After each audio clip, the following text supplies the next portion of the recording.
दूसतो एक दिन जंगल में एक शेर सो रहा था। अचानक एक छोटा सा चूहा उसके जिस्म पर दौड़ने लगा। शेर ने गुस्से में आकर उसे अपने पंजे में पकड़ लिया और मारने लगा। चूहे ने डरते हुए कहा, मुझे छोड़ दो, मैं कभी तुम्हारा एहसान नहीं भूलूंगा।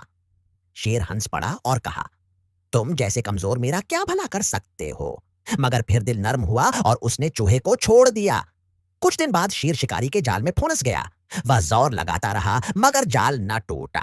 अचानक वही चूहा आया और अपने तेज दांतों से रस्सी काटकर शेर को आजाद कर दिया। शेर ने हैरत से कहा, आज तुमने साबित कर दिया कि कोई भी कितना ही छोटा क्यों ना हो, मदद जरूर कर सकता है। किसी को भी उसकी जिसामत, ताकत या जाहिरी शक्ल और सूरत की बुनियाद पर कमजोर या बेफायदा ना समझे।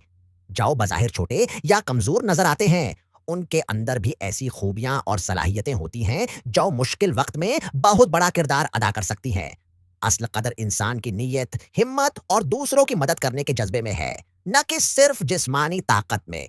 यह किस्सा हमें आजिज़ी, शुक्रगुजारी और हर एक की इज्जत करने का सबक देता है, चाहे वो कितना ही मुख्तलिफ क्यों ना हो। अगर कहानी पसंद आई तो लाइक करें, शेयर करें और सब्सक्राइब करना बिल्कुल न भूलें, क्योंकि आपका साथ ही हमारी ताकत है।